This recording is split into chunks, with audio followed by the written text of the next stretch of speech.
Fala galera, seja muito bem-vinda e muito bem-vindo a mais um vídeo aqui do canal e hoje nós estamos dando a sequência da série de arquétipos de Jung aplicado à estratégia de marca. Então se você chegou até aqui, provavelmente você trabalha como estrategista ou tem o seu próprio negócio e veio provavelmente também do nosso vídeo que fala sobre arquétipo numa dimensão muito mais ampla. Se você não viu, eu recomendo que você assista ele aqui primeiro, depois volte nesse vídeo, que isso vai te ajudar demais a entender toda essa dinâmica por trás.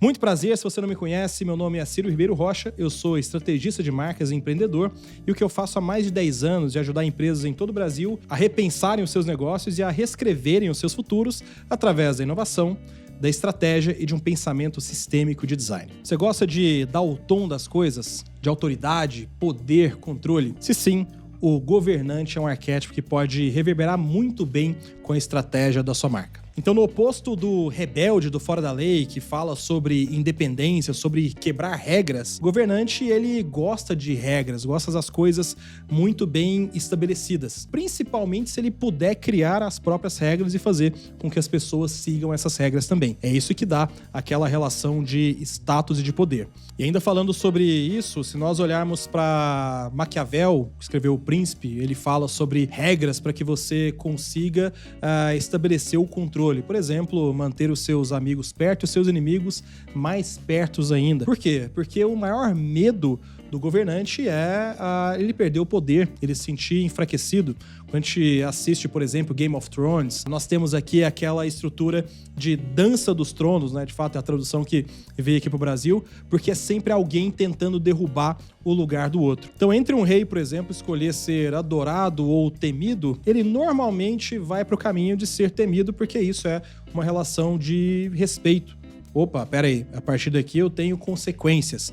Ele dá o exemplo disso para todo mundo. E é interessante olhar para essas lógicas medievais, porque tem as dinastias, né? Morre o rei, assume o filho e o príncipe ele precisa dar a volta por cima e mostrar que ele está preparado para assumir aquela posição. Ele sempre tenta governar de uma forma diferente para marcar o seu território. Isso acontece muito nas sucessões de empresa.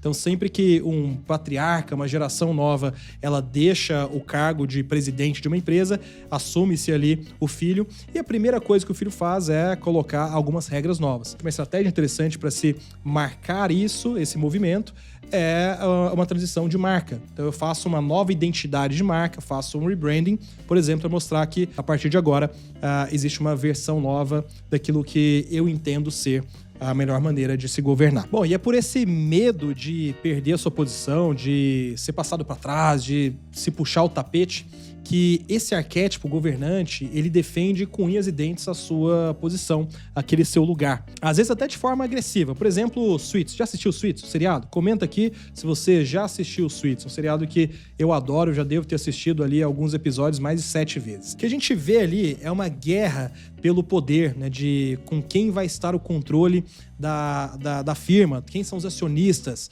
a reunião do conselho. E tem uma cena muito clássica do Harvey Specter quando ele fala pro Mike, Mike, você precisa comprar ternos. E você vai gastar $5 mil com alguns ternos ali.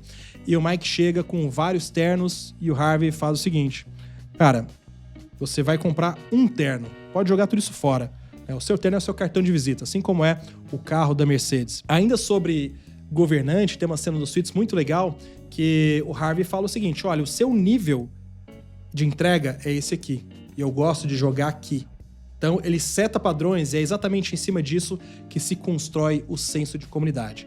Muitas vezes com um tom de agressividade, mas com muita autoconfiança. Afinal, ele precisa preservar a sua posição. E por que se faz isso? Esses arquétipos, eles precisam transparecer muita autoconfiança. Normalmente eles são, porque é sendo confiante que eles emprestam esses atributos para outras pessoas. Pensa num advogado quando sai de um carro Mercedes, por exemplo. Opa, se o cara é advogado, saiu de Mercedes, ele é bem sucedido. Esse é um sinal de status, de poder. Ou quando alguém vai assinar um documento e não pega uma caneta Bic, pega ali uma caneta Montblanc. Opa, isso é um status, isso é poder. Não importa a minha função, se o carro, por exemplo, o Mercedes vai me levar ou buscar, de algum lugar, vai me fazer chegar no meu destino, ou se eu quero simplesmente assinar um documento. A forma como eu faço isso é extremamente importante e, de alguma forma, projeta a imagem que eu quero passar. Da mesma forma, se eu olho para o meu braço e quero ver as horas, e eu não tenho ali um relógio convencional, mas eu tenho um Rolex. Rolex traz esse atributo de poder, de status. E é por isso que se faz uma lógica de criação de comunidade. Tem aquele grupo que tem Mercedes, o grupo da galera que tem a Montblanc ou tem Rolex, mas ele não é explícito, é uma coisa mais velada. Então, por acaso, eu pertenço e frequento os mesmos lugares que essas pessoas também. Você tem um restaurante, por exemplo, dá pra posicionar muito legal nesse aspecto de governante. Ali é o restaurante onde tomam-se as maiores decisões políticas da minha cidade. Eu me lembro a primeira vez que eu fui no saudoso Café Otávio, em São Paulo, e eu fui acompanhado de um amigo. Ele me falou: Ciro, olha pro lado, provavelmente aqui estão sendo tomadas as decisões de 70% do PIB brasileiro. Aqui só vem político, empresário, CEO, acionista e presidente de conselho. Essa é a lógica do status que o governante lhe traz, né? A lógica de poder. Agora me conta, esse vídeo te ajudou? Se te ajudou, não deixa de comentar, compartilha com os amigos, dá o seu like, porque isso aí fortalece. Agora, se você tá em dúvida sobre qual arquétipo é o melhor para uma estratégia da sua marca, eu te recomendo que você não só veja os outros vídeos aqui da série, nós vamos gravar sobre os 12 arquétipos. Esse é um vídeo principal que te conta absolutamente tudo sobre arquétipo, de maneira que você talvez nunca tenha visto e que vai te ajudar muito nessas decisões. Ali explica a origem, explica sobre psicologia, sobre psicanálise, sobre neuromarketing, então não deixa de ver lá, porque ele vai explodir a sua cabeça provavelmente, assim como explodiu a minha primeira vez que eu li um livro sobre isso lá nos meus anos 2000.